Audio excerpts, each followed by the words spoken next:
देख रहे हैं वो बेनी पट्टी वाली काकी का है। अच्छा। पता है वो काकी ना हमें बहुत परेशान करती थी।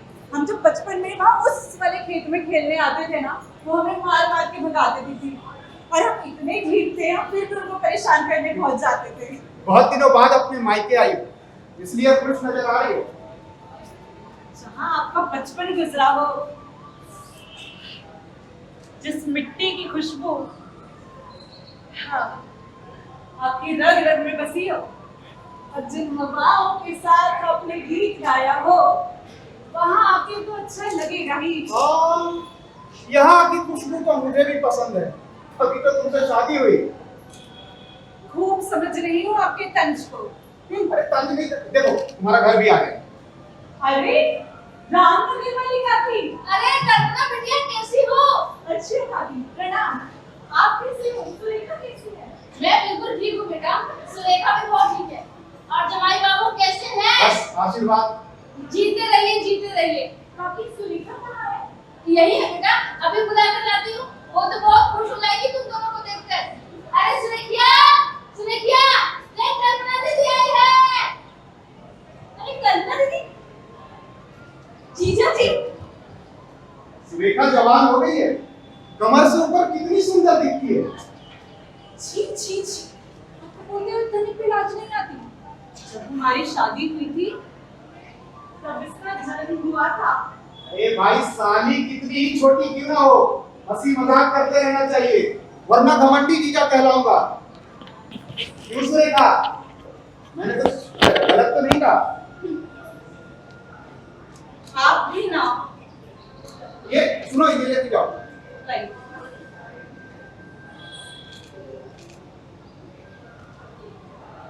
सुरेखा ने मुझे देखकर आंखें नीचे कर दी।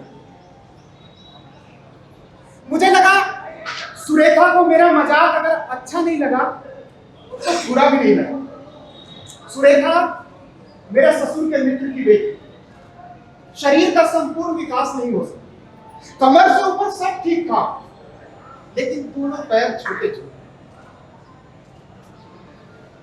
गांव वालों ने उसका नाम रख दिया बॉनी। स्कूल के बच्चों ने पढ़ने नहीं दिया। माँ बाप कितनों से झगड़ा करते।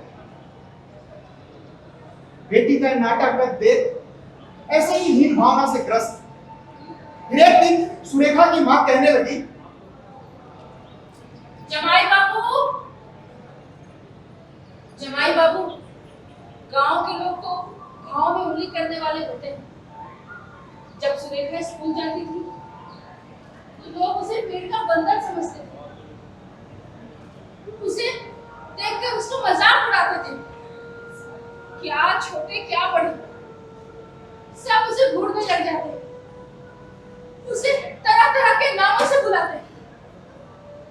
वो बोली, इधर आ, वो देखो नाटी जा रही है पढ़ने के लिए। कोई उसे धक्का दे देता तो कोई उसे कंधे पर उठा लेता। सुरेखा रोज रोते हुए घर आती। शुरू शुरू में तो मैंने शिकायत भी की, लोगों से झगड़ा भी किया। आखिर किस किस के मुंह बंद करती जमाई बाबू। खुद ही हार मानकर किस्मत को दोष देकर बैठ गई। बेचारी मेरी सुलेखा 7वीं तक भी नहीं पढ़ पाई, लेकिन जमाई बाबू वो चिट्ठी पढ़ना लिखना जानती है। उसे पढ़ने लिखने का बहुत शौक है। उसने आपके ससुर जी से कई किताबें मांगकर पढ़ी है और अभी भी पढ़ती है। जमाई बाबू, मेरी सुरेखा बहुत गुणों वाली है। इसके लिए कोई लड़का हो तो देखिए ना। हाँ मैं देखता हूँ, आप चिंता मत कीजिए। हाँ जमाई बाबू, वो आप लोगों की बहुत तारीफ करती है। उसे इस घर में आना बहुत अच्छा लगता है।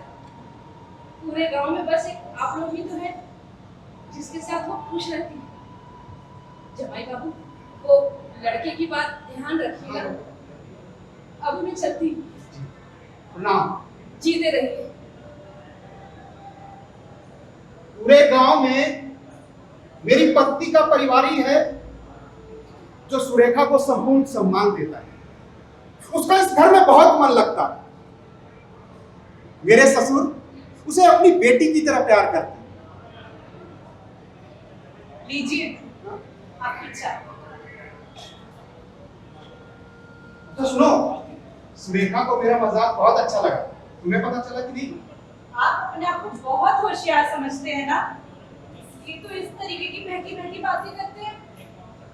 भाई, साली से मजाक करना कब से बहकी बहकी बातें करना हो गया? आप ना असल बात नहीं समझ रहे हैं, बस देखने में छोटी है, वैसे वो बहुत समझदार है और काम तो इतना करती है, इतना करती है, इतना करती है कि पूरे परिवार का भार दे दीजिए तो एक से एक स्वादिष्ट भोजन बना के खुशी खुशी खिला देगी।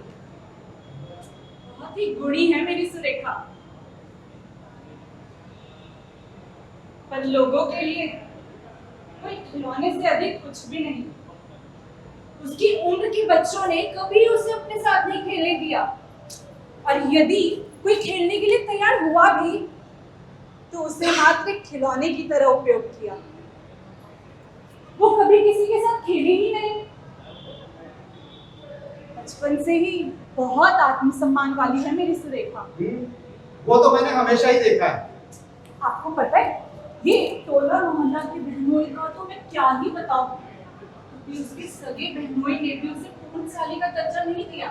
तो ऐसे में यदि आप उसके साथ मजाक करेंगे तो उसे अच्छा लगेगा ही मैं समझ सकता हूँ। नहीं। बचपन से अब तक सुरेखा ने घर में बाहर क्या क्या झेला है, आप और मैं अंदाजा भी नहीं लगा सकते। मैं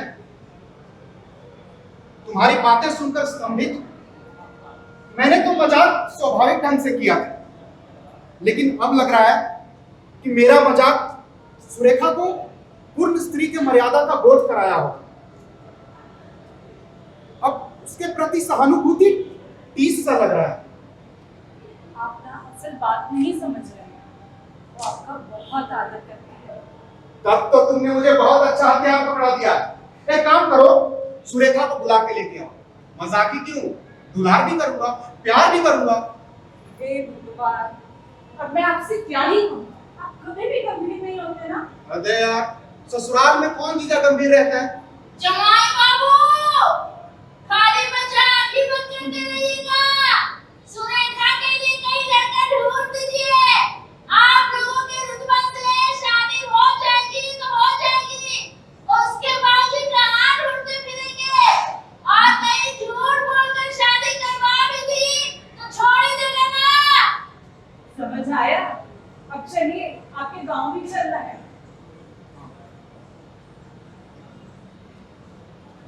मैंने कोई जवाब नहीं दिया। थोड़े दिन बाद अपने घर गया तो सहला बुलाने आया। अरे जीजा जी, नमस्कार। कैसे हैं? चलिए ना हमारे गांव। चलेंगे, 2 दिन बाद चलेंगे। अरे कल सुरेखा की शादी है। क्या? हाँ, मुझे भी अभी निकलना है। सुरेखा की शादी हो रही है? हाँ जी। अरे वाह, लड़का कहाँ का है? लड़का यही हमारे गांव के पास, सुमन। अरे वाह, करता क्या है? करता क्या करेगा, कुछ भी तो नहीं, पागल है। और ब्राह्मण की बेटी है, अविवाहित कैसे रहती, कहीं ना कहीं तो ब्याह था ना। चलो, मैं भी आज ही चलता हूँ। अरे सुनती हो? हाँ, अरे सुन तो लो। क्या हुआ? अरे तुम्हें पता चला सुरेखा की शादी हो रही है? हाँ, मुझे पता है, भाई ने आते ही सब कुछ बता दिया था। पता है तो चलना नहीं है क्या शादी में? तो मैं तो तैयार ही हूँ, मुझे लगा पता नहीं आप जाएंगे या नहीं। मैं तो भाई के साथ जाने वाली थी। सुरेखा की शादी हो रही है, कैसे नहीं जाऊंगा? चलो तैयारी करो। ठीक है, मैं सामान लेके आती हूँ। अच्छा सुनो, मेरे को लाल वाला पेंट जरूर है। ठीक है,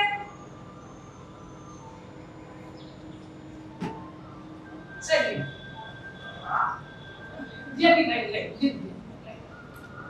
तुम्हें सुरेखा के होने वाले पति के बारे में पता चला? पता है क्या बीत रही होगी उस पे? पर एक लड़की कर भी क्या सकती है? ये तो सदियों से होता आ रहा है ना। जो माँ बाप समाज ने उसके लिए निर्णय ले दिया, वही स्वीकार करना उसकी विवशता होती है। ऐसा नहीं है, बहुत कुछ बदला। क्या बदला है? कुछ भी तो नहीं बदला है। ना तो उसकी इच्छाओं का सम्मान किया जाता है, ना ही उसे अपनी मर्जी से कुछ भी करने का अधिकार है। आज भी उन्हीं बनी बनाई रूढ़ियों और परंपराओं के बोझ तले दबी है स्त्रियां। खैर, ये इस बहस का समय नहीं है, चलिए।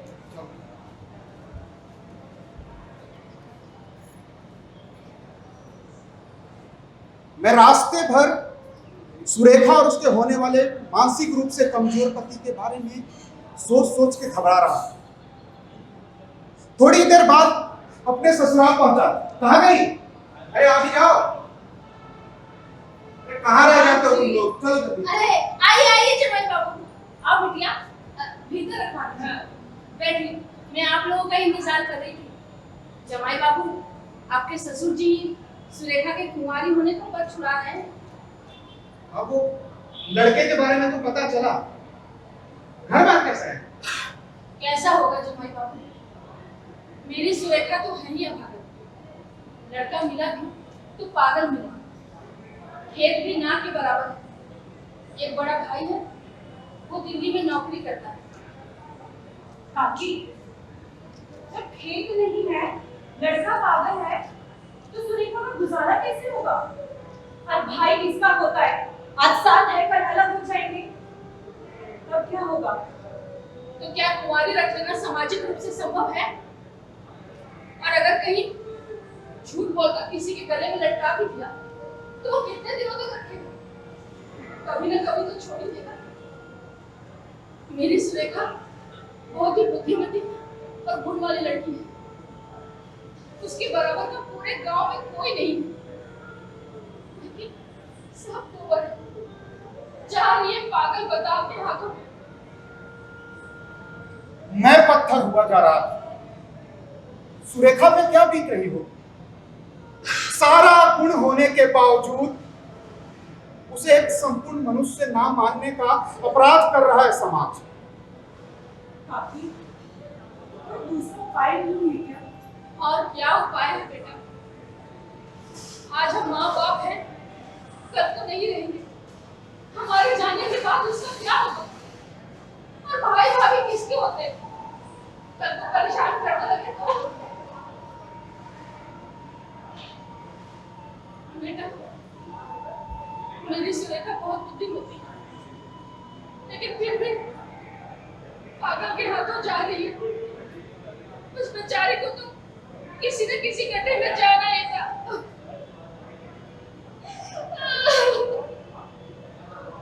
काकी, काकी, किसी को भेजकर सुरेखा को बुला दीजिए, थोड़ी बात करनी है। हाँ, बुलाती हूँ। वो तो अभी आए भी थी आप लोगों को पूछते हुए। अभी भेजती हूँ।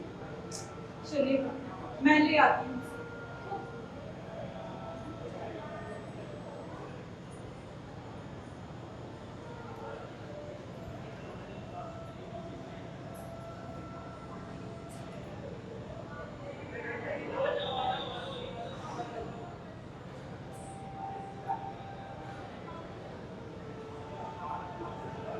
आ गई सुरेखा।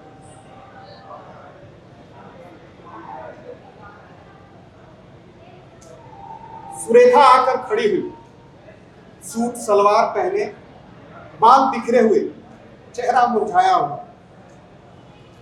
शादी की जो गुदगुदी उल्लास होता है उसके चेहरे से गायब था। मन से संघर्ष कर रही थी, स्पष्ट दिख रहा था। मिथिला की अबला, गूंगी, जिसके हाथ में हाथ रख दो उसी के साथ विदा हो जाने वाला, चाहे वो कसाई ही क्यों ना हो, चाहे वो पागल ही क्यों ना हो, चाहे वो अपंग ही क्यों ना हो। मन छटपटाने लगा।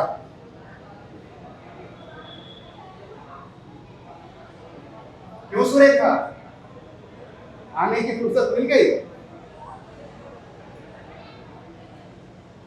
सुरेखा, सुरेखा, आने की फुर्सत मिल गई? जी, स्त्री का गुण केवल शरीर ही है क्या? क्या उसके दूसरे गुणों का कोई मूल्य नहीं? ये सब क्यों कह रही हो आज? मैं वो हर काम कर सकती हूँ जो गांव में एक बेटी करती है। मैं किसी से अच्छे तरीके से घर को संभाल सकती हूँ, संभाल ही रही हूँ। घर आंगन साफ करना, चूल्हा चौका करना, गाना गाना, बड़ों का आदर करना, ये सब कोई भी काम नहीं है जो मैं नहीं करती। माँ बाबूजी प्रशंसा भी करते हैं, बहुत काम करने वाली बेटी मिली है, लक्ष्मी पात्र है बेटी।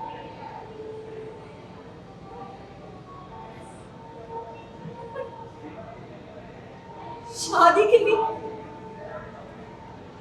के लिए मेरे लिए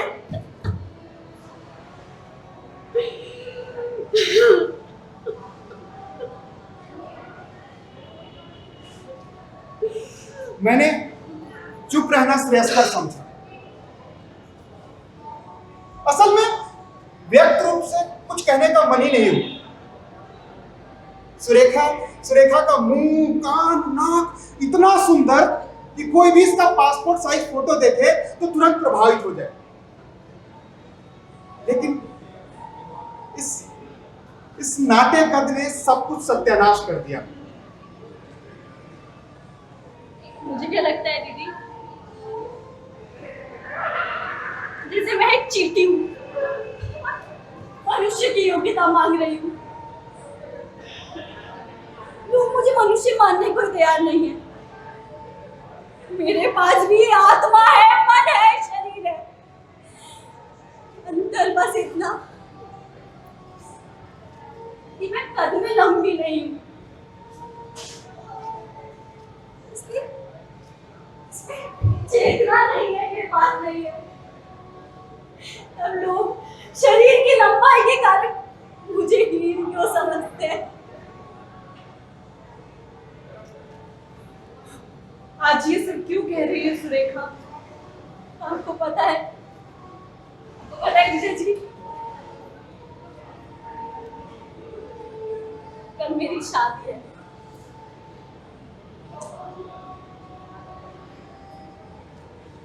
और लड़का पागल है।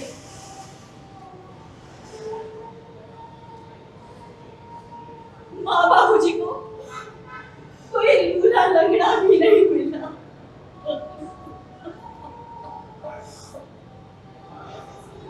अब सुरेखा मुझे एक छोटी बच्ची जैसे लगने लगी जो खिलौने के लिए रो रही हो।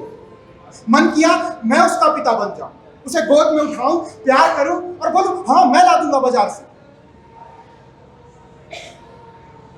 अपनी बेटी की तरह उसे सीने से लगाकर उसकी हिचकी और आंसुओं के धार को अपने अंतर में संभालूं। लेकिन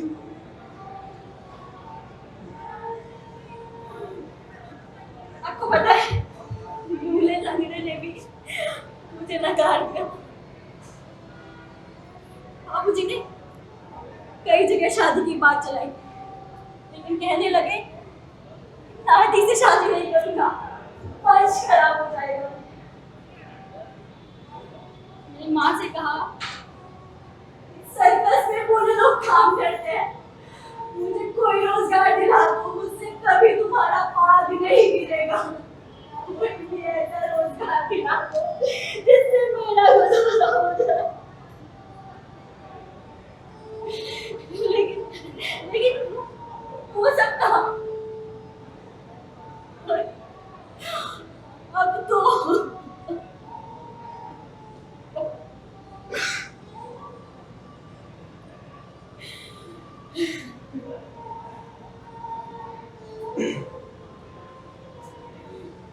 मेरे मुंह से शब्द नहीं निकल रहे थे। उसके विचार और बुद्धि एक तरफ और त्रासदी दूसरी तरफ।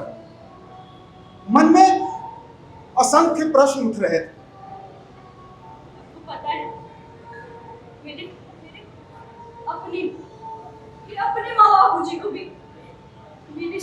पूर्ण विश्वास नहीं है। एक और बात कहूँ, क्या?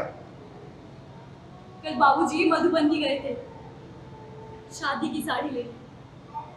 साड़ी तो 10 हाथ की होती है ना, मेरे नाप से तो बनती नहीं, लेकिन मैं 10 हाथ की साड़ी अच्छे तरीके से पहन सकती हूँ और संभाल सकती हूँ।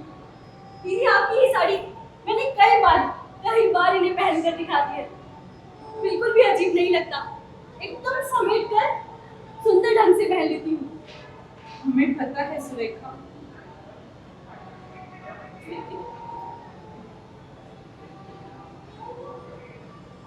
जी मेरी शादी की साड़ी को दुकान पर से बीचों बीच फड़वा कर ले आए। भीतर से सब कुछ सुंदर थी, मैंने किसी से कुछ नहीं कहा। क्या कहूँ और किसको कहूँ?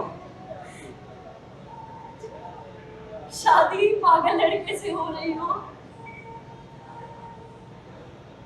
तो शादी की साड़ी फटी हुई हो या साबुत हो, क्या फर्क पड़ता है? एक बार मुझसे पूछ तो लेते, मगर नहीं, अपने मन से अंदाजा लगा लिया।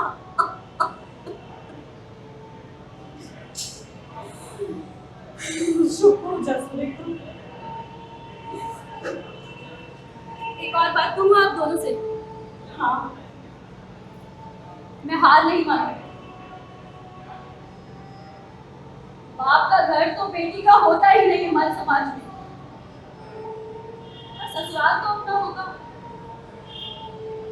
वहां स्वतंत्रता से कुछ करके अवश्य निभाऊंगी। केवल शरीर छोटा होने से कोई अपंग नहीं हो सकता। अब मैं चलती हूँ। सुरेखा, सुरेखा,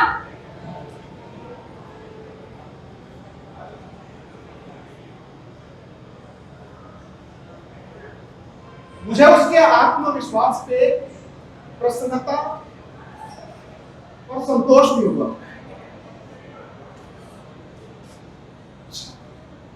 शादी हुई जैसे साधारण घर के लड़की की होती है।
सोने के जाने का काजल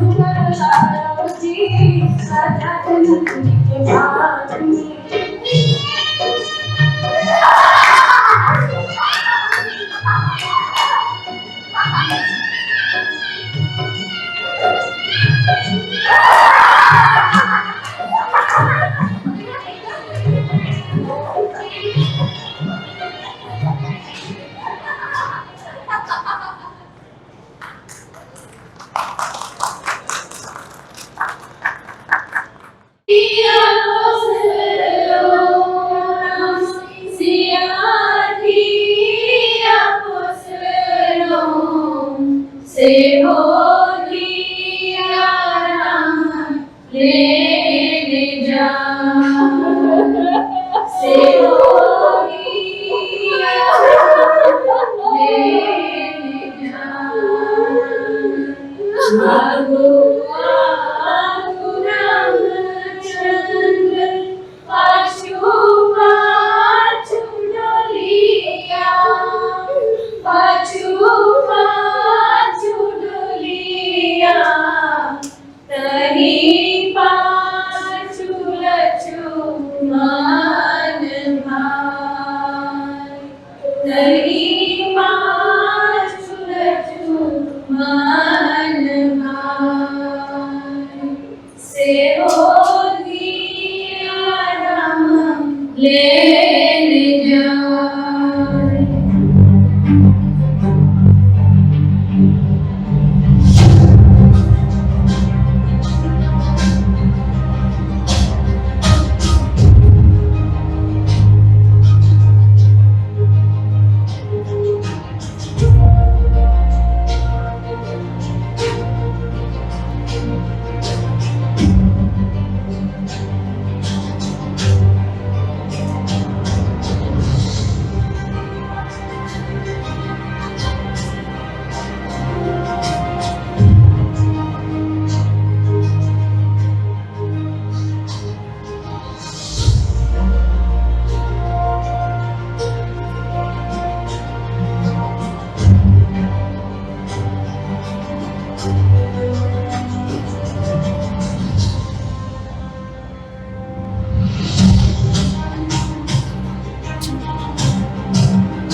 है।